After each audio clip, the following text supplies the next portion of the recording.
उस बाण को लेकर के बदला देते, लेकिन ये तो बदला ही नहीं हुआ, क्योंकि भगवान कन्हैया ने बाली का बदला अपने पैरों में दिया।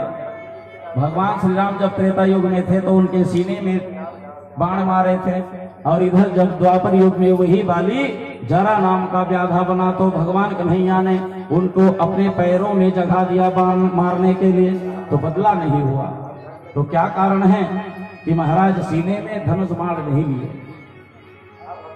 महाराज श्री सुखदेव जी राजा परीक्षित से कहते हैं कि राजन, एक समय की बात है, भगवान कन्हैया सुंदर अपने द्वारिकापुरी में 16,108 पटरानियों के साथ में विराजमान थे और अपने परिवार का सुंदर पालन पोषण अपने बच्चे की ही भांति करते थे, अपने परिवार के सुंदर संचालन कर रहे हैं। उसी समय महाराज दुर्वासा का आगमन हो गया, और दुर्वासा महाराज जी जब आए तो कहने लगा, भगवान कन्हैया स्वागत करके बैठाए और दुर्वासा जी महाराज जी को कहे कि महाराज एक काम करिए, आप यहाँ आ गए हो समय पर, तो आप भोजन प्राप्त कर लीजिए। तो दुर्वासा जी महाराज जी कहने लगा कि मैं भोजन बाद में प्राप्त करूंगा, सबसे पहले आप मुझे यमुना नदी ले जाओ स्नान करवाने के लिए, और मेरा एक शर्त है, जब मैं यहाँ से यमुना नदी स्नान करने के लिए जाऊंगा तो मैं रथ पर बैठूंगा, और घोड़े की जगह में, जिस रथ में घोड़ा बंधा होता है, उस घोड़े की जगह में आप स्वयं बंधोगे और रुक्मणी मैया भी बंधेगी। रथ को मैं हाँकूंगा रथ में चढ़ करके, और घोड़े के जगह में एक हिस्सा में रुक्मणी बंधेगी और एक हिस्सा में तुम स्वयं बंधोगे, कन्हैया भगवान से कहा। तो भगवान कन्हैया सहर्ष स्वीकार कर लिए, और महाराज दुर्वासा के लिए सुंदर वह टांगा हुआ रथ में निकाला गया द्वारिका के बाहर, और उसमें जो घोड़ा बंधा था वो घोड़े को छोड़ा गया, और भगवान कन्हैया उस घोड़े के बदले में एक बार फंद गए और मैया रुक्मणी एक बार फंद गए। उसके बाद महाराज दुर्वासा के हाथों में चाबुक है। देखते देखते भगवान कन्हैया और मैया रुक्मणी उस रथ को खींचते खींचते कहाँ चले गए, यमुना नदी में।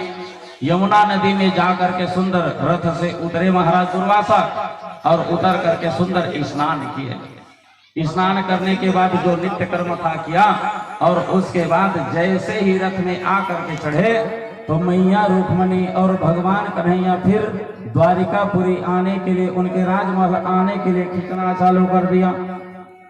इधर महाराज दुर्वासा के हाथों में चाबुक था। इस चाबुक के माध्यम से जैसे घोड़े जब आगे ज्यादा नहीं बढ़ता तो चाबुक के द्वारा घोड़े को ज्यादा चलाने के लिए मारा जाता है, वैसे ही भगवान कन्हैया को महाराज दुर्वासा बार बार पीट रहे हैं, बार बार पीट रहे हैं, जल्दी चलो जल्दी चलो।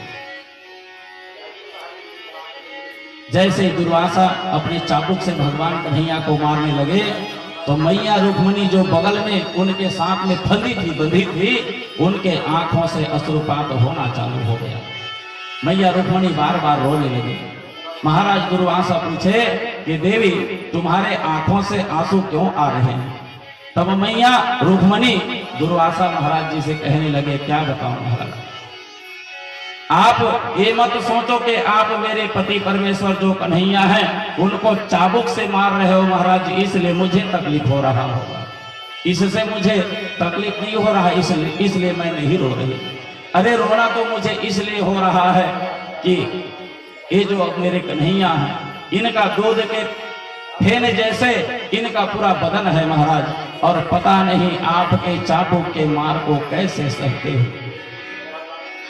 कैसे आपके चाबुक के मार को सह रहे हैं, ये सोच करके मेरे आंखों से अश्रुपात हो रहे हैं।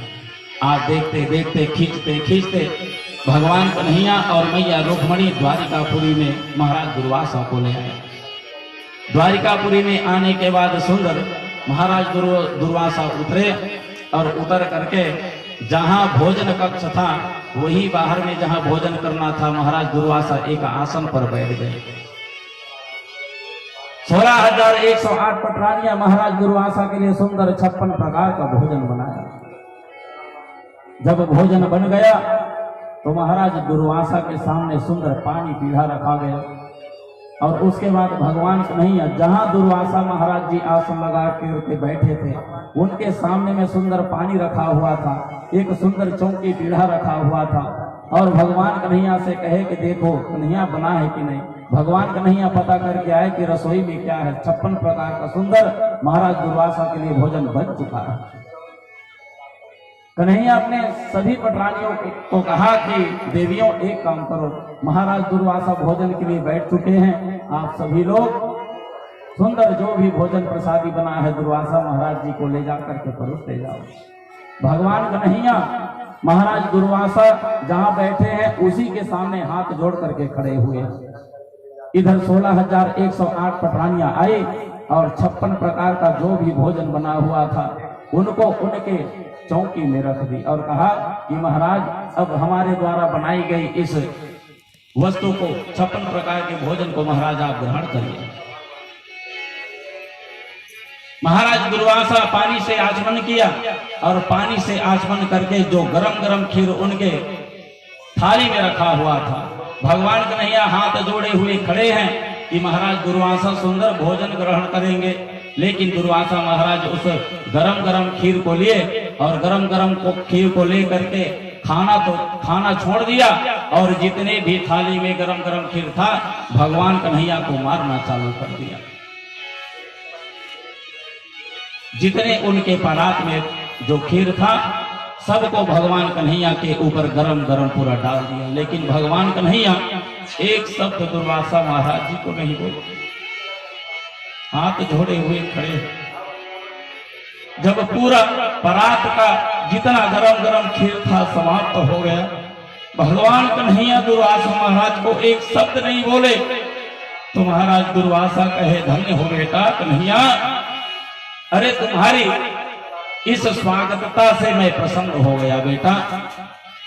तो जाओ मैं आज आशीर्वाद देता हूं कि तुम्हारे शरीर में जहां जहां मेरा फेंका हुआ खीर लगा है वह सब वज्र का हो जाए। महाराज दुर्वासा ने आशीर्वाद प्रदान किया था भगवान कन्हैया को, इसीलिए उनके पूरा शरीर में जहां हाथ जोड़ा हुआ था तो यह भाग वज्र का नहीं हुआ था और जहां जमीन पर खड़ा हुआ था जो पैर का तलवा है वह वज्र का नहीं हुआ था। उसके बाद उनका पूरा सर्वांग शरीर वज्र का हो गया था। इसीलिए परीक्षित भगवान कन्हैया ने उस जरा नाम के व्याधा के द्वारा छोड़ा हुआ जो बाण है उनको अपने हृदय में बदला देने के लिए नहीं बल्कि अपने पैर के तलवा में लिया था। महाराज आज देखते देखते जरा नाम का व्याधा वहां खड़ा खड़ा रो रहा है, प्रार्थना कर रहा है, हे प्रभु मुझे क्षमा कर दीजिए, मैं नहीं जानता था कि आप यहाँ सोए हुए हैं, अगर जानता महाराज तो यह बाण मैं कभी छोड़ता नहीं, मुझे क्षमा कर दीजिए।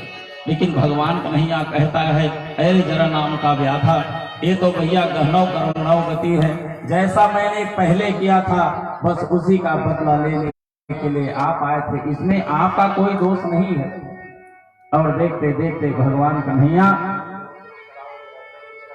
सुंदर उनके शरीर से एक दिव्य तेज निकला और शास्त्रों में ऐसा कथन है जब दिव्य तेज निकला तो यही श्रीमद् भागवत महापुराण इसी में आकर के समाहित हो गया।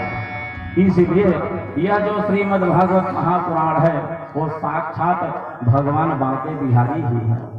जिस समय भगवान बांके बिहारी अपने इस शरीर से उस दिव्य तेज को निकाले उनका प्राणांत हुआ, उसी समय देवता लोग देख रहे थे और कह रहे थे, भगवान ब्रह्मा कह रहे थे देवताओं को, तो देखो भैया ये जो भगवान जो कन्हैया यहाँ जन्म लेकर के आए थे अब इनका पूरा काम हो चुका है, अब देखते हैं कि भगवान कन्हैया अंतिम समय में जाते कहाँ हैं।